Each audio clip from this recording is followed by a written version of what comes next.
السلام عليكم ورحمة الله وبركاته.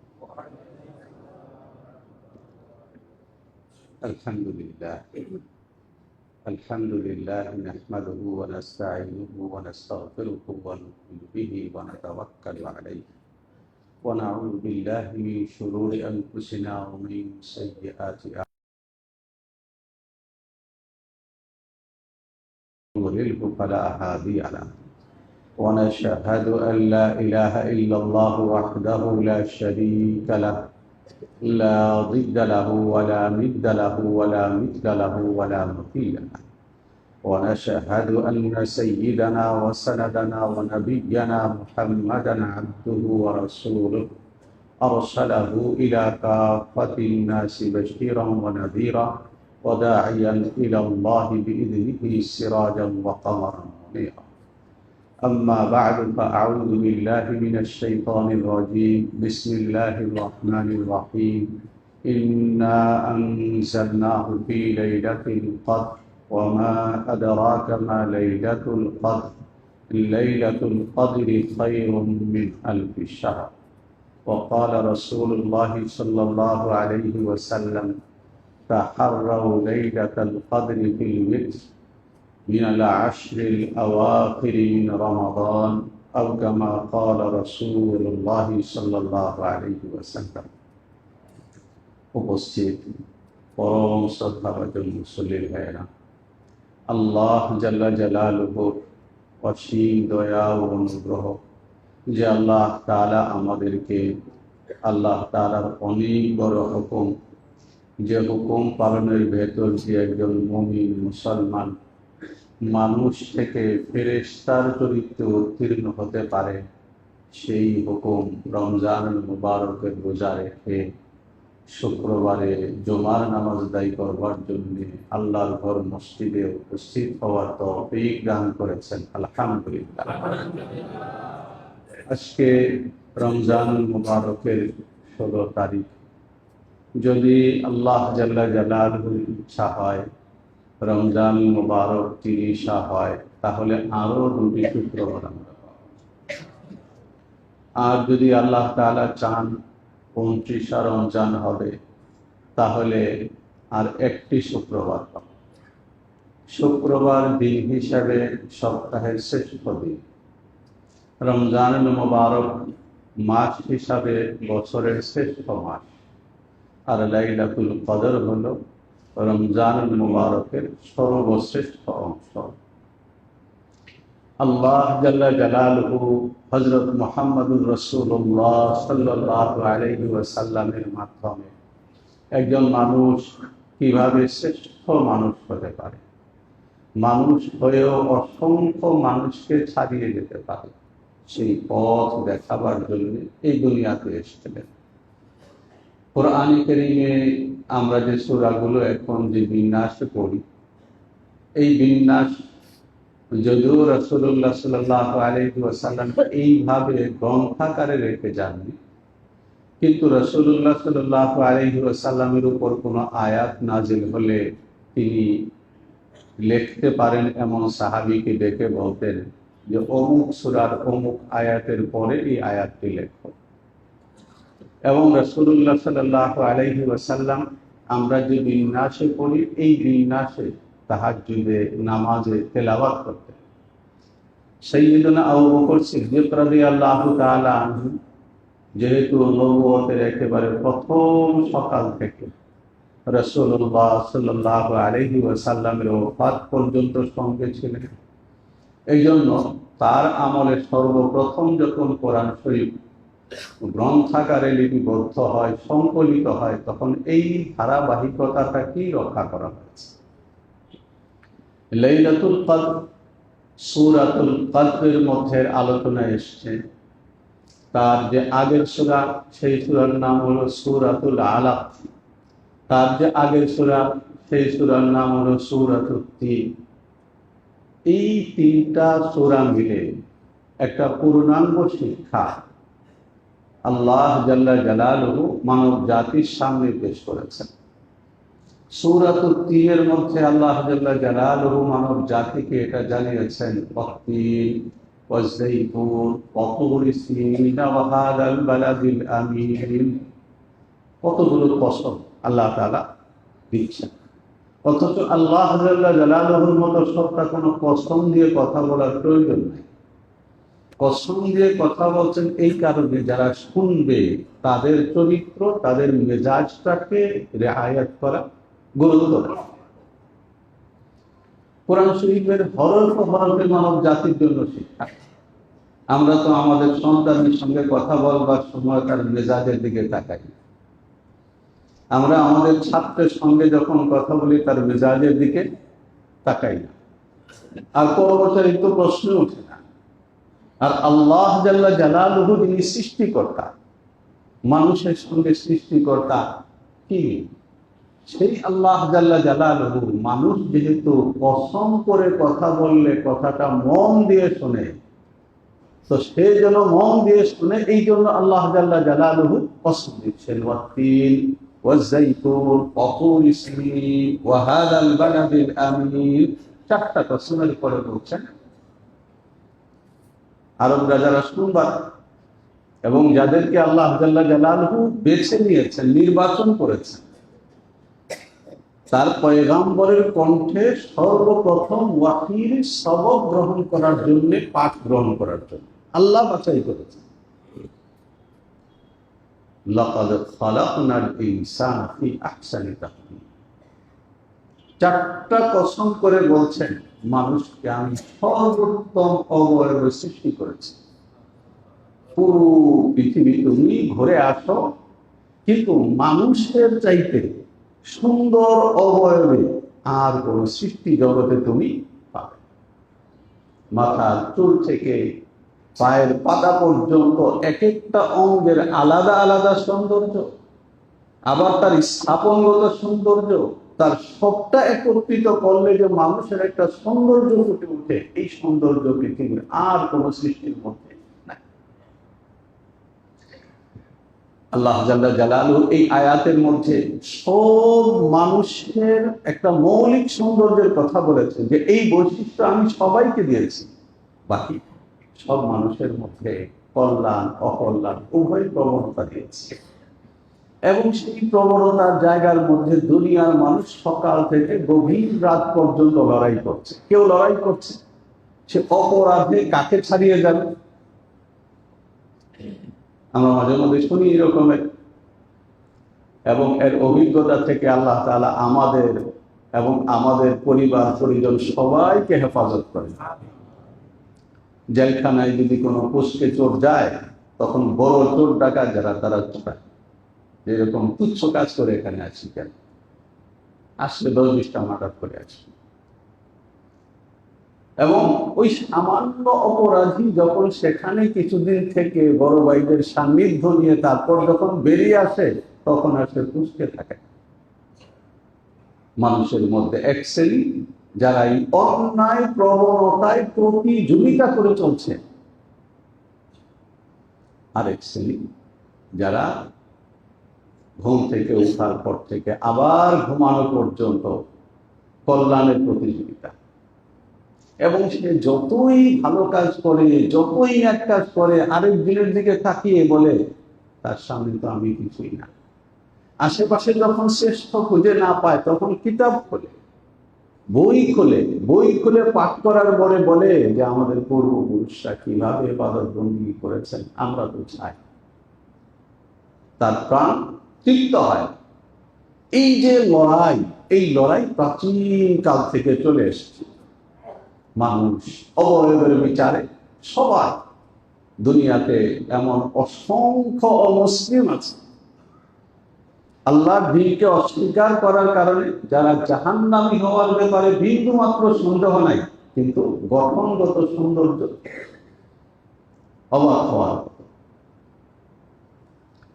মানুষ এই গঠনগত সৌন্দর্যের পরে শ্রেষ্ঠত্বে কিভাবে একজন আরেকজনকে ছাড়িয়ে যেতে পারে, ছাড়িয়ে যাওয়ার রাস্তা কি, পরের 2 সূরায় আল্লাহ জাল্লা জালালুহু দুটো রাস্তা বয়ান করেছেন।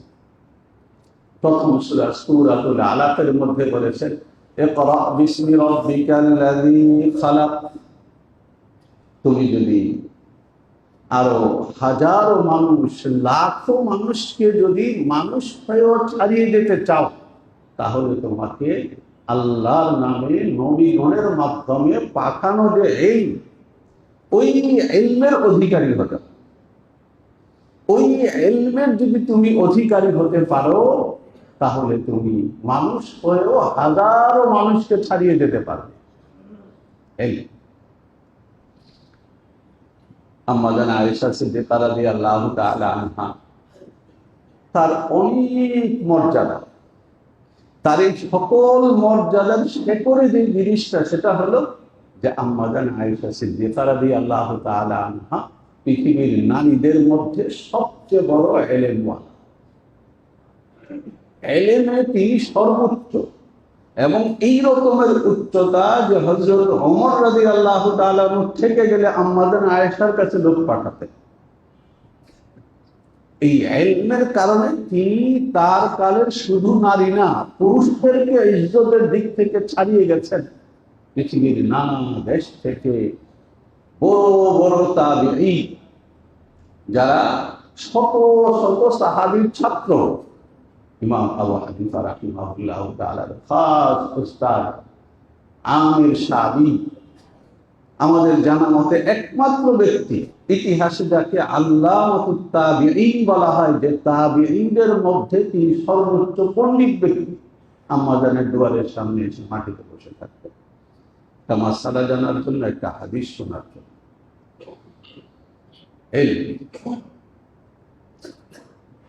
যদি তুমি মানুষ হয়েও অনেক মানুষকে ছাড়িয়ে যেতে চাও, দুনিয়ার লাইনে যেমন ছাড়িয়ে যাওয়ার জন্য সেখানেও বিদ্যা অর্জন করা আছে না।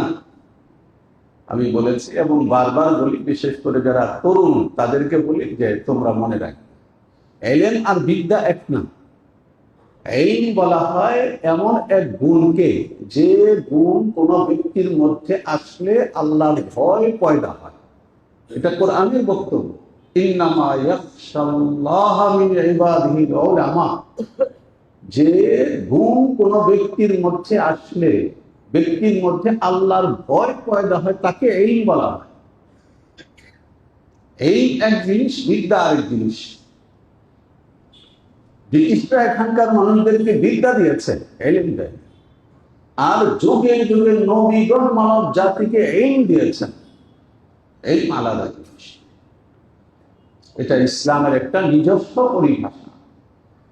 যদি উপরে উঠতে চাও, তাহলে আল্লাহর নামে নবীগণের মাধ্যমে প্রেরিত যে ইলম, ওই ইলম নিজের মধ্যে আনো। যদি আনো, তাহলে কোন জায়গায় যেতে পারবে? মুহাম্মদুর রাসূলুল্লাহ সাল্লাল্লাহু আলাইহি ওয়াসাল্লাম দেখলেন দুই ব্যক্তি কথা বলছে, মর্যাদায় সেরা কে?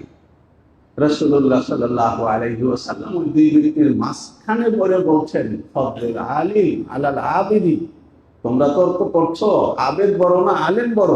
শোনো, এই আবেদ যার মধ্যে ইলম নাই, তার তুলনায় আলেম, তার মর্যাদা এমন, কাফাদলি আলা আদনাকুম, তোমাদের মধ্যে অতি সাধারণ একজনের তুলনায় আমার মর্যাদা যত বেশি। রাসূলুল্লাহ সাল্লাল্লাহু আলাইহি ওয়াসাল্লাম হুজরা শরীফ থেকে বের হয়ে দেখেন, মসজিদের মধ্যে সাহাবায়ে কেরাম দুই জায়গায় দুই গ্রুপ। আল্লাহ রাসূল জিজ্ঞেস করেন, যারা কি করছে? যে বসে বসে আল্লাহর জিকির করছে। ওরা কি করছে? যে ওরা একজন আরেকজনকে দ্বীন ইলম শিখছে, শেখাচ্ছে, পরস্পরে লেখাপড়া করছে। রাসূলুল্লাহ সাল্লাল্লাহু আলাইহি ওয়াসাল্লাম বলেন, হাউলাই আলা খাইর, যারা জিকির করছে খুব ভালো কাজ করছে, খাইর কল্যাণের উপর করছে। ওয়া হাউলাই আলা খাইর, এরাও যে ইলমের বিনিময় করছে পরস্পরে, এটাও ভালো। ওয়া ইন্নামা বুইসতু মুআল্লিমা, আর আমাকে তো আল্লাহ জাল্লা জালালুহু শিক্ষক করে পাঠিয়েছেন, কাজেই যেখানে লেখাপড়া আমার কাজ ওখানে। এই কথা বলে আল্লাহ রাসূল ওই দলের মধ্যে গিয়ে বসে পড়েছেন। যদি কোনো ব্যক্তি চায় আল্লাহ জাল্লা জালালুহুর কাছে এমন ইজ্জতওয়ালা হবে যে সে তো ইজ্জতে উঠে যাচ্ছে, আর দুনিয়া হাজারো লাখো মানুষ তার নিচে পড়ে আছে, তাহলে সে যেন নবীগণের মাধ্যমে আল্লাহ যে ইলম দিয়েছেন সেই ইলমকে চর্চা করে। আম্মা জান আয়েশা সিদ্দিকা রাদিয়াল্লাহু তাআলা আনহা রাসূলুল্লাহ সাল্লাল্লাহু আলাইহি ওয়াসাল্লামকে পদে পদে প্রশ্ন করতেন, জানতে চাইতেন, এবং এই জানার ভেতর দিয়ে তিনি এই জায়গায় গেছেন। আল্লাহুম্মা সাল্লি আলা মুহাম্মদ, এটা একটা গুরুত্বপূর্ণ বিষয়। নবীজি সাল্লাল্লাহু আলাইহি ওয়াসাল্লামের পর এই উম্মতের কর্ণধার কে হবে? সহিহ বুখারীর মধ্যে হযরত উবাই ইবনে কাব রাদিয়াল্লাহু তাআলা আনহুর হাদিস এসেছে যে আবু বকর সিদ্দিক রাদিয়াল্লাহু তাআলা আনহু সম্পর্কে, হুয়া আ'লাম, আবু বকর হলেন আমাদের মধ্যে সবচেয়ে বেশি ইলমওয়ালা। যেহেতু তিনি সবচেয়ে বেশি ইলমওয়ালা, এই জন্য নবীজি সাল্লাল্লাহু আলাইহি ওয়াসাল্লাম দুনিয়া থেকে চলে যাওয়ার পর নবীজি সাল্লাল্লাহু আলাইহি ওয়াসাল্লামের মিম্বরে কে বসবেন, তার মিহরাবে এসে কে দাঁড়াবেন, আল্লাহ রাসূল দুনিয়া থেকে যাওয়ার আগেই স্থির করে দিয়ে গেছেন আবু বকর। কেন? যে আবু বকর নবীজি সাল্লাল্লাহু আলাইহি ওয়াসাল্লামের পর এই উম্মতের আ'লাম, সবচেয়ে বেশি ইলমওয়ালা। মনে রাখি, রমজান মাসে এই যে বরণে বরণে রমজান মাস আমাদেরকে শেখায়, এই শেখানোটা সারা বছর মনে রাখি যে এই রমজান মাসে এই যে কোরআন তেলাওয়াতের মাস, যে সারা পৃথিবীর মধ্যে মুসলমান মানে কোরআন, নামাজে কোরআন, তারাবিতে কোরআন, ঘরে মায়েরা কোরআন, শিশুরা কোরআন, গাড়িতে কোরআন কারীমের তেলাওয়াত, অফিসে কোরআন কারীম রাখা আশেপাশে, অন্য কোনো সময় না। কোরআন কি? ওই ইলম। এটা কোনো ব্যক্তির মধ্যে যে পরিমাণে আসে তার উচ্চতা ওই পরিমাণে বেড়ে যায়। দ্বিতীয় পথ, তৃতীয় সূরার মধ্যে বলা হয়েছে, ইন্না আনজালনাহু ফি লাইলাতিল কদর ওয়া মা আদরাকা মা লাইলাতুল কদর লাইলাতুল কদর খায়রুম মিন আলফি শাহর। লাইলাতুল কদর আমরা সকলে মোটা হরফে এটা জানি যে লাইলাতুল কদর মানে কি। যে লাইলাতুল কদর মানে, যেমন আমাদের ছোট ছোট কুপনরা অনেকটা এরকমই মনে করে যে লাইলাতুল কদর মানে হলো রাত ভর ভ্যান চালাবো, করে না বাচ্চারা মাঝে মধ্যে?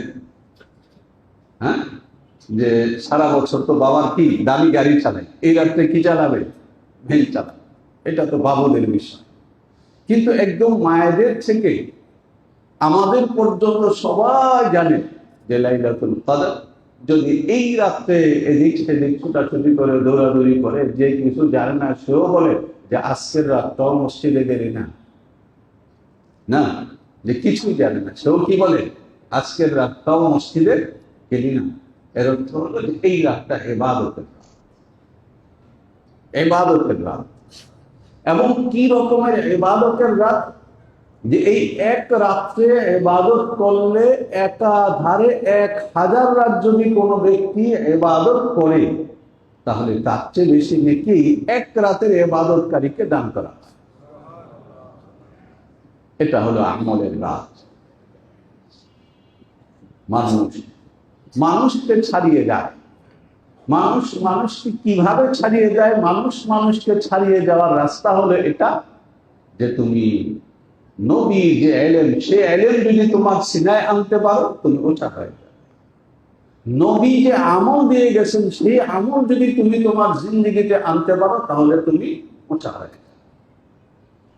আমাদের পূর্বসূরীগণ এখনো পর্যন্ত পরম শ্রদ্ধায় আমরা যাদেরকে স্মরণ করি এবং যাদের বরকতে পবিত্র ইসলাম 1500 বছরের ইতিহাসে তার একটা অধ্যায় মলিন হয় নাই, যাদের সাধনা, যাদের মেহনতে, যাদের ত্যাগে, যাদের কোরবানিতে, তাদের জিন্দেগির দিকে তাকালে আমরা দেখব তাদের জীবন এমনই ছিল। উদাহরণ দিয়ে এক দুইটা। হযরত রাসূলুল্লাহ সাল্লাল্লাহু আলাইহি ওয়াসাল্লামের অবস্থা তো আমরা জানি। মুহাম্মদুর রাসূলুল্লাহ সাল্লাল্লাহু আলাইহি ওয়াসাল্লামের জিন্দেগি ছিল আমলের জিন্দেগি। সাহাবায়ে কেরাম রাদিয়াল্লাহু তাআলা আনহুম আজমাইন, একেবারে সবার উপরে দুই নাম, আবু বকর এবং ওমর তো রাসূলুল্লাহ সাল্লাল্লাহু আলাইহি ওয়াসাল্লাম রাতের বেলা বেরিয়েছেন, তার প্রিয় বন্ধুগণ, প্রিয় সাহাবীগণ তারা কিভাবে রাত কাটায়, দূর দূর হাঁটছেন। এরপরে ফজর নামাজের পরে বলছেন আবু বকরকে, যে আবু বকর, রাতের তাহাজ্জুদের তেলাওয়াতটা আরেকটু জোরে করলে শুনতে ভালো লাগে, আশেপাশে কেউ শুনতে চাইলে শুনতে পারে। তা আবু বকর সিদ্দিক রাদিয়াল্লাহু তাআলা আনহু বলছেন, ইন্নী আসমাতু মান নাজাইতু ইয়া রাসূলুল্লাহ, ইয়া রাসূলুল্লাহ, যাকে শোনাবা তিনি তো আস্তে পড়লেও শুনে, কাজেই তাকে তো আমি শুনিয়ে দিয়েছি, জোরে পড়ার কি দরকার। রাসূলুল্লাহ সাল্লাল্লাহু আলাইহি ওয়াসাল্লাম বলছেন, ইরফা, আরেকটু জোরে পড়, কারণ তেলাওয়াতের একটা মজা, আবু বকর তেলাওয়াতের খুব স্বাদ ছিল। মুহাম্মদুর রাসূলুল্লাহ সাল্লাল্লাহু আলাইহি ওয়াসাল্লামের তেলাওয়াতের স্বাদের পরে আবু বকরের তেলাওয়াতের স্বাদ। আমাদের ইমাম সাহেব তো তেলাওয়াত করেন, তেলাওয়াতের স্বাদ কথাটা আপনারা বুঝেন, তাই না? যে তেলাওয়াত কি আছে, তেলাওয়াতের একটা আলাদা মজা আছে, স্বাদ আছে। ওমর রাদিয়াল্লাহু তাআলা আনহু তো বলেন, ওমর, এত জোরে তেলাওয়াত কেন? তাহাজ্জুদের সময় আশেপাশের মানুষ ঘুমাইতে পারে না। তো ওমর রাদিয়াল্লাহু তাআলা আনহু বলেছেন, ইয়া রাসূলুল্লাহ, নামাজের তেলাওয়াতের মধ্যে আমি দুইটা কাজ করি। কি দুই কাজ করো? ওকিজুল নাইম, অলস যারা আশেপাশে ঘুমায় ওদেরকে জাগাই। ওয়া আতরুদুশ শাইতান, এমন জোরে তেলাওয়াত করি যে কোরআনের আওয়াজ শুনে যেন শয়তান পালায়। রাসূলুল্লাহ সাল্লাল্লাহু আলাইহি ওয়াসাল্লাম বলেন, ঠিক আছে, কিন্তু তাহাজ্জুদ তো নফল। কোনো ব্যক্তি অসুস্থ থাকতে পারে, তার বিশ্রামের প্রয়োজন হতে পারে, তার দিনের বেলা কাজ থাকতে পারে, তার জন্য রাতের বেলা ঘুম প্রয়োজন হতে পারে। কাজেই তুমি এই সময় শয়তান তাড়ানোরও দরকার নেই, আর ঘুমন্তকে জাগানোরও দরকার নাই, তুমি আরেকটু আস্তে তেলাওয়াত করো। এখান থেকে বোঝা যায় যে রাসূলুল্লাহ সাল্লাল্লাহু আলাইহি ওয়াসাল্লাম ঠিক যেভাবে তাহাজ্জুদ গুজার ছিলেন, আবু বকর ওমর তাহাজ্জুদ গুজার ছিলেন। সাইয়্যিদুনা ওসমান রাদিয়াল্লাহু তাআলা আনহু সম্পর্কে এই হাদিস আমি আপনাদেরকে শুনিয়েছি, এই ঘটনা। হাফেজ যাহাবী লিখেছেন যে উম্মতের 3 ব্যক্তি এক রাকাতের পুরো কোরআন খতম করতেন, তার মধ্যে 1 নম্বর নাম এনেছেন হযরত ওসমান ইবনে আফফান, এক রাতে পুরো। দ্বিতীয় ব্যক্তি হযরত তামিম আদ-দারি, তৃতীয় ব্যক্তি হযরত ইমাম আবু হানিফা রাহিমাহুল্লাহ তাআলা, এক রাকাত পুরো কোরআন কারীম খতম করতেন। আমার সাহাবায়ে কেরাম রাদিয়াল্লাহু তাআলা আনহুম আজমাইনের তালিকা তো দীর্ঘ। এরপরে যখন তাবিঈনের জামানা এসেছে, হযরত আব্দুল্লাহ ইবনে মাসউদ রাদিয়াল্লাহু তাআলা আনহুর ছাত্র ইমাম আসওয়াদ, আলকামা আসওয়াদ, যে সূত্রে ইমাম আবু হানিফা আব্দুল্লাহ ইবনে মাসউদের ইলম নিয়েছেন, আসওয়াদ সম্পর্কে আইম্মায়ে রিজাল লিখেছেন, হজের মৌসুমে ইরাক থেকে রওনা দিয়েছেন হজ করবার জন্য, হজ করেছেন, মদিনা জিয়ারত করেছেন, তারপর আবার ফিরে গেছেন ইরাকে। 2.5 মাস সময় খরচ হয়েছে। এই 2.5 মাস সময়ের মধ্যে পিঠকে বিছানায় লাগিয়ে ঘুমান নাই। যদি ঘুমের প্রয়োজন হয়েছে তো বসে বসে একটু ঘুমিয়ে নিয়েছেন। এই পুরো সময় শুধু ইবাদতের মধ্যে কাটিয়েছেন ইমাম আসওয়াদ। ইমাম আবু হানিফা রাহিমাহুল্লাহু তাআলার হাদিসের উস্তাদ ইমাম আমাশ রাহিমাহুল্লাহু তাআলা, সহিহ বুখারীর জায়গায় জায়গায় যার রিওয়ায়াত,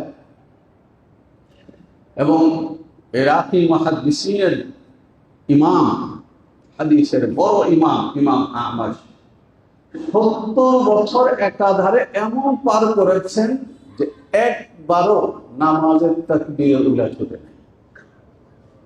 কত বছর? 70 বছর। 70 বছরে একবারও নামাজের তাকবীর উলা ছুটে নেই। আর ইমাম আমাশের ছাত্র হলেন ইমাম আবু হানিফা রাহিমাহুল্লাহু তাআলা, যিনি 40 বছরে 4 ওযু দিয়ে ফজর নামাজ পড়েছেন। আর ইমাম আবু হানিফা রাহিমাহুল্লাহু তাআলার ছাত্র ইমাম আমাশের ছাত্র সাইয়্যিদুনা ইমাম আবু ইউসুফ রাহিমাহুল্লাহু তাআলা, যখন তিনি বিশাল আব্বাসী সাম্রাজ্যের কাজীউল কুযাত প্রধান বিচারপতি, তখন প্রতিদিন 200 রাকাত নফল করতেন। প্রতিদিন 200 রাকাত নফল করতে। কয়েকটা উদাহরণ দিলাম যে ইসলাম ধর্ম কি কারণে পৃথিবীতে এখনো পর্যন্ত অবলীন। মুহাম্মদুর রাসূলুল্লাহ সাল্লাল্লাহু আলাইহি ওয়াসাল্লাম রাত ভোর তাহাজ্জুদে কাটিয়েছেন। পরবর্তীকালে আজকের দিনে কোনো ব্যক্তি যেন এটা না বলে যে এটা কি সম্ভব। কেন সম্ভব না? ইমাম আবু হানিফা রাহিমাহুল্লাহ তাআলা তো উম্মত ছিলেন, তিনি তো আর নবী না, তিনি পারলেন কিভাবে? আসওয়াদ তো নবী না, তিনি পারলেন কিভাবে? তাহলে তুমি আমি কেন পারব? আমাদের কাছাকাছি যুগের ইতিহাস যদি আমরা পড়ি, সেখানে এমন অনেক উদাহরণ পাওয়া যাবে। একটা উদাহরণ দিই, যেহেতু বিখ্যাত, মনে রাখতে সহজ হবে। ঘরে গিয়ে আমরা আমাদের মায়েদেরকে এই গল্পগুলো শোনাবো, আমাদের বাচ্চাদেরকে এই গল্পগুলো শোনাবো, তারা যেন দিলের মধ্যে কিছু নূর নিয়ে বড় হয়। ইলিয়াস রাহিমাহুল্লাহ তাআলার আব্বাজান, তাবলীগ জামাতের যিনি প্রতিষ্ঠাতা মাওলানা ইলিয়াস রাহমাতুল্লাহ আলাইহি, তার আব্বাজান হযরত মাওলানা ইসমাঈল রাহিমাহুল্লাহ তাআলা, তিনি তার পরিবারের লোকদেরকে যখন বুঝতে শুরু করেছে সন্তানেরা, তখন বলেছেন, দেখো, কোন মুমিন মুসলমানের পরিবার এমন হওয়া উচিত না যে এই ঘরের লোকেরা সবে মিলে সারা রাত ঘুমায়। এটা মুমিন মুসলমানের পরিবারে হওয়া উচিত। যে তাইলে কি করবো? তাইলে তরিকা হলো এই যে এশার নামাজ পড়ে তারপর উনি ভাগ করে দিয়েছেন। ওনার ছেলে ইয়াহইয়া শেখুল আলী জাকারিয়া রাহিমাহুল্লাহ তাআলার আব্বাজান, উনি বলেন মেজো ছেলে, যে তুমি তারাবি তাহাজ্জুদ এবং তেলাওয়াতের মধ্যে মশগুল থাকবে সারা বছর, তাহাজ্জুদ এবং তেলাওয়াত করতে থাকবে। এরপরে যখন রাত 12টা অর্ধেক রাত হবে, তখন তোমার ঘুম পাবে, তখন তুমি তোমার ভাই মুহাম্মদ তাকে জাগিয়ে দিবে। সবার বড় মুহাম্মদ উঠে তাহাজ্জুদ পড়বে, তারপর তেলাওয়াত করবে, জিকির আজকার করতে থাকবে। এরপর যখন রাতের তৃতীয় প্রহর হবে, তখন আমাকে জাগিয়ে। মাওলানা ইলিয়াস রাহমাতুল্লাহি আলাইহি, তিনি তখনও ছোট, এই জন্য তার ভাগে কিছু পড়ে নাই। তো পিতা আর দুই পুত্র মিলে ঘরের মধ্যে রুটিন তৈরি করছেন যে এটা মুসলমানের ঘর। বোঝা যাবে কিভাবে? যে এই ঘরে সারা রাতের যে কোনো প্রহরে একজন ফেরেশতা আসলে দেখবে কেউ হয়তো তেলাওয়াত করতেছে, অথবা জিকির করতেছে, অথবা তাহাজ্জুদ করতেছে। আল্লাহুম্মা সাল্লি আলা মুহাম্মদ। দুনিয়াতে কোটি কোটি মানুষের কপালে সেজদা ঝুঁকেছে মাওলানা ইলিয়াস রাহমাতুল্লাহি আলাইহির মেহনতের দ্বারা। কিন্তু এই ইলিয়াসটা তৈরি হয়েছে কিভাবে? ইলিয়াস তৈরি হওয়ার জন্য একটা পরিবেশ লাগে। আমি তো রাগ করে বলি যে এতভাবে বুঝাই ছেলেটাকে মসজিদে আনতে পারি না, এতভাবে বুঝাই মেয়েটাকে কোনোভাবেই নামাজমুখী করতে পারছি না। আমি নামাজি কিনা? আমি আমার কপালকে আমার আল্লাহর জন্য অক্ষ করেছি কিনা? আমি যদি আমার কপালকে আমার আল্লাহর জন্য অক্ষ না করি, আমি যদি আমার মালিককে না মানি, তাহলে আমার সন্তান কোন যুক্তিতে আমাকে মানবে? আমি তো উপরওয়ালাকে মানি না, আমি আমার সন্তানের উপরওয়ালা, আমার সন্তানও আমাকে মানে।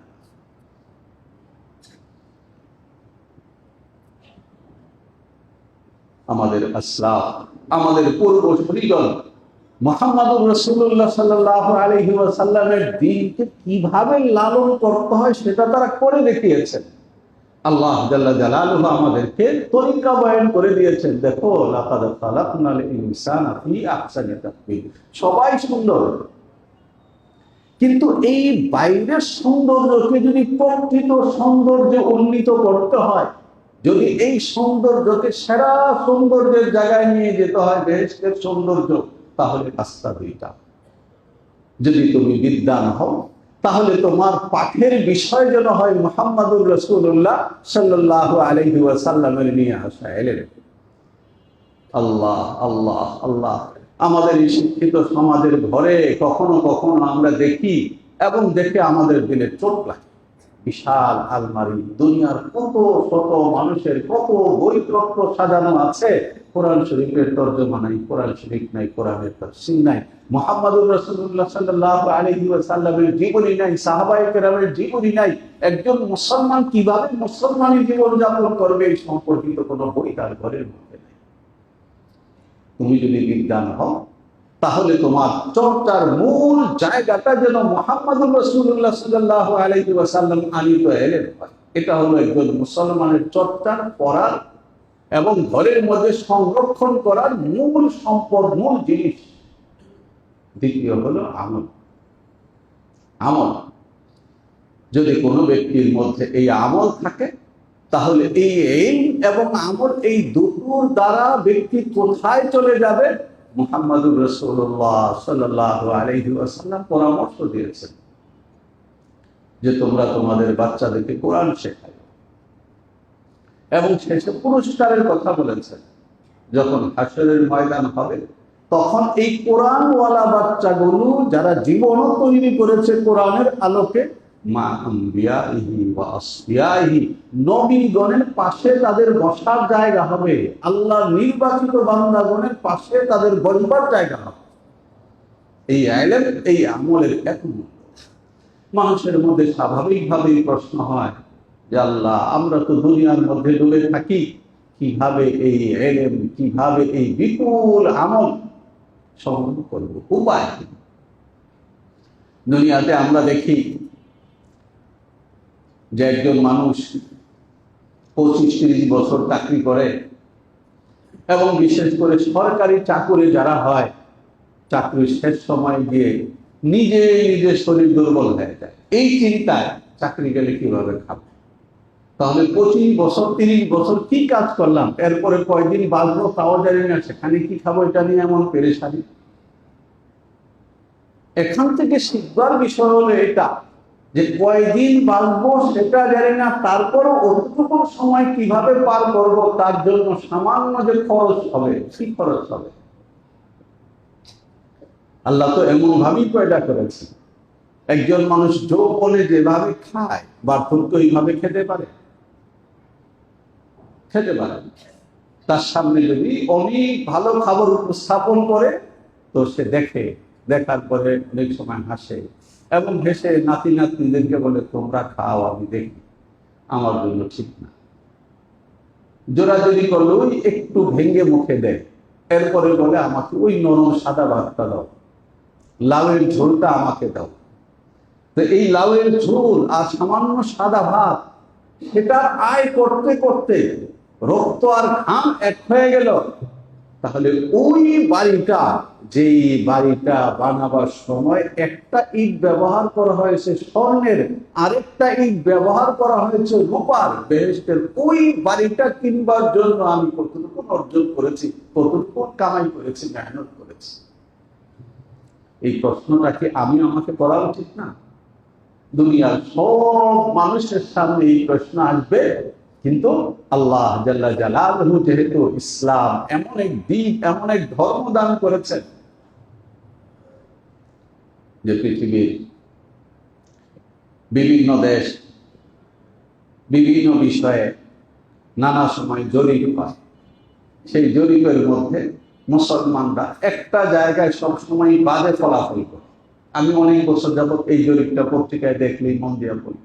সেটা হলো আত্মহত্যা। আত্মহত্যা বুঝেন নেই, নিজে নিজেকে মেরে ফেলা, আত্মহত্যা। এই আত্মহত্যায় মুসলমানেরা ভালো রেজাল্ট করে না, এটা আমি অনেক বছর যাবত দেখতেছি। কেন ভালো রেজাল্ট করে না এটা নিয়ে সম্ভবত লন্ডন প্রবাসী এক লোক ঢাকার একটা জাতীয় দৈনিকে এক সময় লিখেছিলেন যে মুসলমানদের জীবনের মধ্যে যে পরিমাণে আশা জাগানিয়া শিক্ষা আছে তাদের ধর্মের জায়গায়, এই রকমের আশা জাগানিয়া স্বপ্ন দেখানোর শিক্ষা আর কোন ধর্মের মধ্যে নাই। অন্য সব ধর্মে হতাশা, আর ইসলাম ধর্ম হলো আশার ধর্ম। এই কারণে এখানে মানুষ আত্মহত্যা করে। আমাদের কিছু বন্ধু বান্ধব এমন, আল্লাহ তাআলা আমাদেরকে হেদায়েত দান করেন, তাদেরকেও হেদায়েত দান করেন। বুঝে বলেন না না বুঝে বলেন, জোর করেন, কখন আমাদের দেশটা একটু যে ইউরোপিয়ান কালচারে উঠে যাবে, তখন এই দেশের আর কোনো চিন্তা থাকবে না। চিন্তা তো থাকবে না, তখন আবার আত্মহত্যায় আমরা সিরিয়ালে চলে আসবো। এখন যেমন আমাদের মেয়েদেরকে আরেকজন তার ঘরে পুত্রবধূ করে তুলে নেওয়ার আগে পরামর্শ বসে বউ আনবো, বাড়িঘর ঠিক করতে হবে না, বিশাল প্রস্তুতি সহকারে একটা মেয়েকে ঘরে আনে। যদি আমরা ইউরোপিয়ান কালচারটা পুরোপুরি ঘিরতে পারি, তখন আমাদের ঘরে মেয়ে আনবার জন্য আর কি লাগবে না, প্রস্তুতি লাগবে না। এই কারণে যে মেয়েরা নিজেরাই জোর করবে ঘরে চলে আসার জন্য, প্রস্তুতি কি? ইসলাম বড় শান্তির ধর্ম, স্বাদের ধর্ম, সুখের ধর্ম, স্বপ্নের ধর্ম। যে এই বিশাল বেহেশত, সোনার উপর ইটের এক একটা ভবন, সেই অন্তহীন বেহেশত, এটা আমি কি দিয়ে কিনবো? আমার বয়স তো ছোট। আল্লাহ জাল্লা জালালহু মানুষের এই জিজ্ঞাসার উত্তর হিসাবে হলো সবে কদর দিয়েছে যে তোমার হায়াত খুব ছোট, তুমি ভাবতেছো যে অল্প হায়াতে সামান্য যে আমল করবো, এই সামান্য আমল দিয়ে কিভাবে এত বড় বড় সোনার উপর ইট, সোনার উপর ইটের তৈরি ভবন আমি কিনবো। সবে কদর তালাশ করো। যদি একটা সবে কদরটাকে তুমি কাজে লাগাতে পারো, তাহলে 1000 মাস একাধারে সাবালক হওয়ার পরে, তো সাবালক হওয়ার পরে আল্লাহ শুকর, আমাদের থাকার মানুষ নানা রকমের দোষ বলে, কিন্তু আমার এই দোষ হলে এটা আমি এত গুণ দেখি, দোষ দেখার সময় পাই। এত গুণ দেখি আমাদের এই ঢাকা। বিকেল বেলা বের হলে বুঝাই যায় যে এই লোক, তার এই বাচ্চা রোজা রেখেছে, এই জন্য তাকে নিয়ে ইফতারের দোকানে ঘুরতেছে। দেখায় যে মা আর কোনটা নেব, আর কোনটা নেব, বুঝাই যায় একই রোজাদার। বাবা তো মসজিদের মধ্যে চলে আসেন বেজর রাত্রে ইবাদত করার জন্য, আর মায়েরা ঘরের বাচ্চাদেরকে নিয়ে বেহেশতের বাগান বানায় বসে মায়ের সঙ্গে তসবিহ পড়তেছে, মায়ের সঙ্গে তেলাওয়াত করতেছে, আবার মা গল্প শোনাইতেছে, এই গল্প শুনতেছে। মুসলমানদের ঘরে ঘরে এই চরিত্র, এই ঢাকা, এই বাংলাদেশে আল্লাহ শুকর আছে। কেউ যদি বলেন আমি দেখি না, তাহলে নিয়ত করি যে আমার ঘরেও যদি এটা হয়, তারপর আমি দেখি। হয়তো আমার পাশের ঘরে আছে, আমি দেখি না। অসংখ্য ঘরে আছে, যদি ঘরে না থাকতো তাহলে এই জোয়ানরা কিভাবে মসজিদের মধ্যে আসলো? এই জোয়ানদের, এই যুবকদের দিলের মধ্যে আমলের চারা তাদের মায়েরা বলেছে। মায়েদের হাত ধরে এরা সিজদাওয়ালা হয়েছে, মায়েদের হাত ধরে এরা রোজাওয়ালা হয়েছে, মায়েদের হাত ধরে এরা তাহাজ্জুদওয়ালা হয়েছে, মায়েদের হাত ধরে এরা সবে কদর তালাশ করেওয়ালা হয়েছে। আছে, চারদিকে আছে। যদি বলে আমি দেখি না, তাহলে আমার ঘরে এটা শুরু করি, তারপর আমি দেখবো। এটা দেখা অনেক কঠিন কিছু না। রাসূলুল্লাহ সাল্লাল্লাহু আলাইহি ওয়াসাল্লাম বলেছেন, তাহাররাউ লাইলাতাল কদরি ফিল বিদরি মিনাল আশরিল আওয়াখির মিন রমাদান। রমজানের শেষ দশকের বেজর রাতগুলোর মধ্যে তালাশ করো। আল্লাহ জাল্লা জালালুহু বলে দিলেই তো পারতেন, গোপন রাখলেন কেন? আমাদের উস্তাদ তাফসীরে হিদায়াতুল কোরআনের লেখক মুফতি সাঈদ আহমদ পালনপুরি রাহিমাহুল্লাহ তাআলা দারুল উলূম দেওবন্দের শাইখুল হাদিস, তিনি এর কারণ উল্লেখ করেছেন। এটা খুব সুন্দর। তিনি বলেছেন, মূল্যবান হীরা জহরত কেউ রাস্তায় ফেলে রাখে। মূল্যবান হীরা জহরত কেউ রাস্তায় ফেলে রাখে, বরং সেটাকে যথাসম্ভব প্যাকেট করে, প্যাকেটের উপরে প্যাকেট করে। প্যাকেটটা দেখেই বোঝা যায় যে এই জামাটার দাম কত হবে, এই শার্টটার দাম কত হবে। এমনি একটা পলিথিনে দিয়ে ছেড়ে দিয়েছে 150 টাকা। আবার যদি সেই রকমের প্যাকেট হয় যে প্যাকেটটা দেখলেই বোঝা যায় এর পেছনে 500 টাকা খরচ হয়েছে, তাহলে ভেতরের জামাটার দাম 5000 টাকা। জিনিস যত দামি হয় সেটাকে তত প্যাকেট করে, আবার প্যাকেট করে তারপর সেটা ঘরের মধ্যে ঢুকে আমরা ছড়িয়ে মারে নিয়েছে নাকি বাজার সদাই যেভাবেই থাকুক চাপ দিয়ে এখানে সেখানে রেখে তারপর বাজারগুলো কোন রকম ছেড়ে তারপর যদি হাতে ময়লা থাকে চেঁচামেচি শুরু করে দেই, নাও নাও নাও নাও, কেন?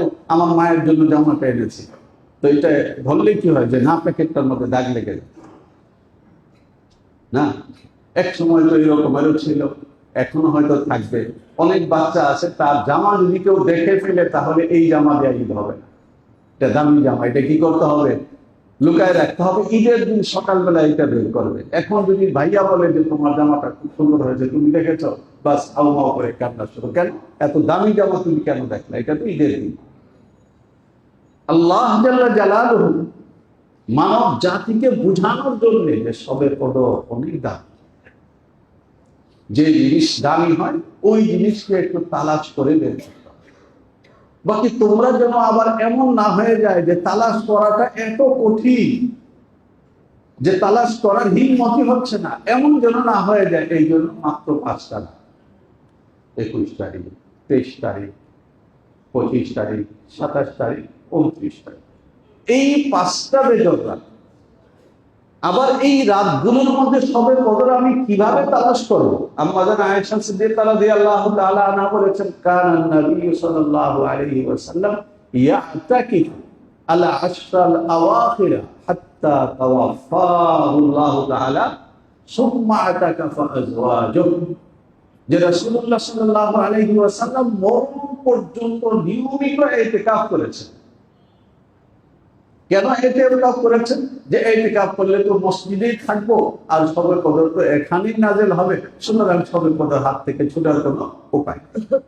নবী সাল্লাল্লাহু আলাইহি ওয়াসাল্লাম সবে কদর পাওয়ার জন্য তিনি নিয়মিত ইতিকাফ করেছেন রমজানের শেষ 10 দিন। আবার বদর যুদ্ধ যে বছর হয়, রমজান মুবারক হয়েছিল, তাই ইতিকাফ ছুটে গেছে, পরের বছর 20 দিন ইতিকাফ করেছে। যে বছর রাসূলুল্লাহ সাল্লাল্লাহু আলাইহি ওয়াসাল্লাম দুনিয়া থেকে বিদায় গ্রহণ করবেন, ওই বছর 20 দিনে ইতিকাফ করেছেন। ইতিকাফকে এমন গুরুত্ব দিয়েছেন মুহাম্মদুর রাসূলুল্লাহ সাল্লাল্লাহু আলাইহি ওয়াসাল্লাম। কেন? 5টা জিনিস হলো ইসলামের মূল, পরস্পরের সম্পর্ক আছে। প্রথমেই হলো ঈমান। আশহাদু আল্লা ইলাহা ইল্লাল্লাহ ওয়াহদাহু লা শারীকা লা ওয়া আশহাদু আন্না মুহাম্মাদান আবদুহু ওয়া রাসূলুহু। এটা হলো প্রথম। উলামায়ে কেরাম লিখেছেন, এই কালেমা পাঠ করার ভেতর দিয়ে একজন ব্যক্তি নিজেকে মুহাম্মাদুর রাসূলুল্লাহ সাল্লাল্লাহু আলাইহি ওয়াসাল্লামের উম্মতি হওয়ার, ভক্ত হওয়ার তালিকার মধ্যে নাম লেখা। আমি ভক্ত হইলাম। আবার এই রকমের ভক্ত যে ভক্তের কোন রকমের কাজ নাই, সেই ভক্ত ভক্ত না। যদি কেউ সত্যি সত্যি ভক্ত হয়, তাহলে যার ভক্ত তার কাছে যায়, তাকে ফলো করে। এই জন্য দ্বিতীয় কাজই হলো নামাজ। নামাজ কেন? যে আমি ভক্ত হয়েছি মুহাম্মাদুর রাসূলুল্লাহ সাল্লাল্লাহু আলাইহি ওয়াসাল্লামের মধ্যে আল্লাহ জাল্লা জালালুহু। আর আমি যখন নামাজে দাঁড়াবো, তখন আমি সেজদায় গেলে আল্লাহ তাআলার যদ্দূর কাছে মানুষের পক্ষে যাওয়া সম্ভব, ওই চূড়ান্ত কাছে আমি চলে যাব। দিনে 5 ওয়াক্ত যখন মসজিদে আসে, নামাজ পড়ে এবং রুকুতে সেজদায় আল্লাহর পবিত্রতা বয়ান করে, আল্লাহ আল্লাহ আল্লাহর ঘর, এইভাবে জপতে জপতে একটা সময় তার মধ্যে আল্লাহর প্রতি ভালোবাসা পয়দা। যখন কারো প্রতি কারো ভালোবাসা পয়দা হয়, তখন সাধ্য না থাকলেও তার জন্য কিছু খরচ করে, তাই না? এক সাহাবী ছিলেন জাহেদ, গ্রামের মানুষ। তিনি মাঝে মধ্যে মদিনা শহরে আসতেন, বাজারে এসে বাজারে হাঁটতেন আর সুন্দর সুন্দর জিনিস কিনতেন। কেনার পরে বলতেন, আমার কাছে তো টাকা নাই, আল্লাহর নবীর জন্য কিনতেছে, আল্লাহর নবী দাম দিবেন। দেখছেন, নবীজির মহব্বতে কিনেন, কিন্তু টাকতেন। আর গ্রাম থেকে শাক পাতা এটা সেটা, এটা আবার বেড বলে নিয়ে আসতেন। আল্লাহ রসুলের দুয়ারের সামনে এসে সালাম দিলে আল্লাহ রসুল খুব আনন্দিত হইলেন, জাহেদ ইয়া রাসূলুল্লাহ। তো ওই শাক পাতা আল্লাহ রসুল হাতে তুলে নিতেন এবং বলতেন, জাহিদ বাদিয়াতুনা, জাহেদ হলো আমার গ্রাম, দেখছো কি সুন্দর করে আমার জন্য গ্রামের খানা পিনা নিয়ে। এরপরে মাথা থেকে বোঝা নামায় বলতেন, এইগুলো সব মদিনার বাজার থেকে আপনার জন্য কিনেছি, সুন্দর সুন্দর জিনিস, আমার কাছে তো টাকা নাই, বলে আসছি যে আল্লাহ রসুল টাকা দেবে। আল্লাহ রসুল খুশি হয়ে গেলেন, খুব সুন্দর কাজ করেছে। এরপরে তাকে নিয়ে বাজারে যেতেন, গিয়ে ওই দোকানওয়ালাদের সাথে কার থেকে কোনটা কিনেছে আল্লাহ রসুল টাকা দিতেন। বলতেন বেড়াও, 2-4 দিন বেড়ানোর পরে যখন বলতে ইয়া রাসূলুল্লাহ বাড়িতে যাই, তো আবার তাকে নিয়ে বাজারে যেতেন, বলতেন তোমার বাচ্চাদের জন্য, বিবির জন্য কি কি পছন্দ হয় কিনো। তো ওই জাহের সব দেখে দেখে কিনতেন। আল্লাহ রাসূল বিশাল গাঠি বাড়ি মাথায় ঠেলে দিতেন, যাও। নাই, তারপরও নিয়ে আসে কেন, যে এই সুন্দর জিনিস, এটা আমার নবী পাইলে খুশি হবে। যাকাত হলো এই জিনিস। সম্পদ যদি খরচ না হয় তাহলে মহাব্বত পয়দা হয় না। আমাদের তাবলীগওয়ালা বন্ধুরা একটা চমৎকার কথা বলেন, যে জিনিসের পিছনে 3 জিনিস খরচ না হয় এই জিনিসের মহাব্বত পয়দা হয় না। টাইম, মানি, এনার্জি। টাইম, মানি, এনার্জি। যারা বিদেশে থাকে তারাও বাচ্চাকে আদর করে, যারা দেশে থাকে তারাও আদর করে। দেখেন দুইজনের আদর সমান। প্রতিদিন কোলে নিলে যে ভালোবাসাটা তৈরি হয় না, প্রতিদিন চকলেট খাওয়াইলে যে ভালোবাসাটা তৈরি হয়, প্রতিদিন খাওয়াই দিলে যে ভালোবাসাটা তৈরি হয়, নিজের খাওয়া বন্ধ করে মাঝখান দিয়ে ভাতটা মাখায় দিলে যে ভালোবাসাটা তৈরি হয়, বিদেশ থেকে কয়েকটা টাকা পাঠাই দিলে সেই ভালোবাসা তৈরি হয় না। ভালোবাসা যত একজন আরেকজনের সঙ্গে লেনা দেনা হয়, লেনদেন হয়, তখন ভালোবাসা বাড়তে থাকে, বাড়তে থাকে। যখন ভালোবাসা পাকে তখন কি হয়, ভালোবাসা পাকলে এই হয় যে এক সময় তো এরকম মা বলেন যে তোর জন্য রান্না করে তুই বেরিয়ে গেল। বন্ধুরা ধরলো এক এক দিন এক এক জায়গায়, যখন বিয়ে করে দিছে না, আর একটা বাবু হয়েছে, এখন দেখা যায় অফিস থেকে আসে, চেহারা শুধু না, কিরে তোর চেহারা এই অবস্থা কেন, কিছু খাস নাই? না মা, ওই যে কিনছি তো, যে তোমার নাতনি আবার এটা পছন্দ করে, মনে করলাম বাসায় গিয়ে একসঙ্গে খাই। একা খায় না কেন? সন্তানের ভালোবাসা। যখন মানুষের ভেতরে ভালোবাসা পাকে তখন সে আরেকজনের জন্য না খেয়ে থাকে। রমজানের রোজা হলো এটা, যে যখন ঈমান আনার পরে বারবার আল্লাহর নামে মসজিদে ছুটে আসা, বারবার সুবহান রাব্বিয়াল আলা, সুবহান রাব্বিয়াল আযীম রুকু সিজদা করা, তারপর আল্লাহর জন্য টাকা খরচ করা, এরপর এই ভালোবাসা যখন এমন পাকে যে এখন তো আর ভাল লাগে না, এখন খাওয়া বন্ধ, তো রোজা। কি জন্য খাওয়া বন্ধ? খাওয়া বন্ধ হলো এই কারণে যে এখন এতদিন তো না দেখে দেখে আল্লাহকে ভালোবাসছি, যদি আল্লাহকে দেখতে পারতাম। আল্লাহকে তো আর দেখা যাবে না, এই জন্য এরপরে হজ রাখা হয়েছে। এরপরে রাখা হয়েছে হজ, যে রমজানের রোজার ভেতর দিয়ে তোমার ভালোবাসা যখন পরিপক্ক হবে, তখন এই ভালোবাসার টানে আল্লাহকে তো দুনিয়াতে দেখতে পাবে না, অন্তত আল্লাহর ঘরে চলে যাবে। আর আল্লাহর ঘরে গিয়া তারপর ঘরের চারদিকে তুমি ওইভাবে ঘুরতে থাকবে যেভাবে এক জমানায় নাকি মজনু নামে কোন ব্যক্তি লাইনে ঘরের 4-5 দিয়ে ঘুরেছে, তা তো জানি না। কিন্তু আমরাও তো এটা করি, আমরাও এটা করি যে যখন শহরে থাকতে থাকতে ক্লান্ত হয়ে যায়, তখন মনে চায় গ্রামের বাড়িতে যায়। আমার মনে এখানে দাঁড়িয়ে থাকে, ওখানে দাঁড়িয়ে থাকে, আর মনে মনে জাগে যে এইখানে স্কুল থেকে আসার পরে মা দৌড়ে আসতেন, এখানে বাবা আমাকে কোলে নিয়ে দাঁড়াইতেন। এই সব চিন্তা করে করে একা একা ঘুরে মাঝে মধ্যে ছেলে মেয়েরা গিয়ে জিজ্ঞেস করে যে বাবা তুমি কি করো, চাচা তুমি কি করো, এখানে দাঁড়িয়ে আছে? না, কিছু না। এটা হলো ভালোবাসার টান। কথা শেষ করছি। হজে যাওয়ার নিয়োগ করেছেন, আপনার বাড়ি নোয়াখালী, সুতরাং নোয়াখালী থেকে বিমানে উঠবেন, তাই না? কি বলেন?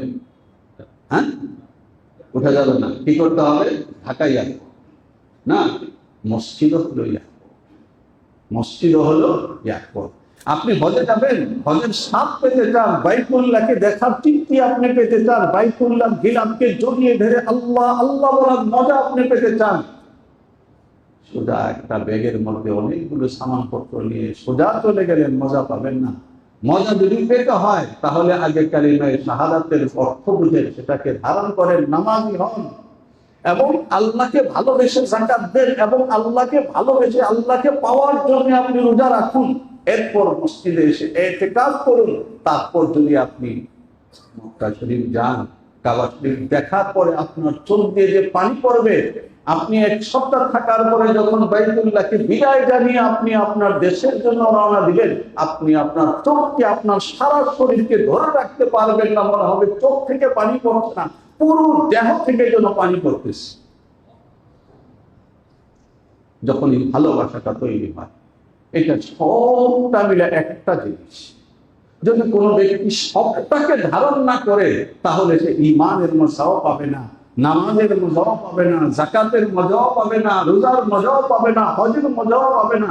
সবটা মজা যদি কোনো ব্যক্তি পেতে হয়, তাহলে পুরোটা একসঙ্গে নিজের জীবনের মধ্যে ধারণ করতে হবে। আমরা চিন্তা করবো কথাগুলো। আমাদের এই মসজিদে ইনশাআল্লাহ ইতিকাফের ইন্তজাম হবে। যারা আমরা নিয়ত করেছি ইতিকাফে বসবো, তো তাদের উদ্দেশ্যে আমাদের সেক্রেটারি সাহেব এক দুইটা কথা বলবেন, তারপরে ইনশাআল্লাহ আমরা সম্মত করব। সেক্রেটারি সাহেব।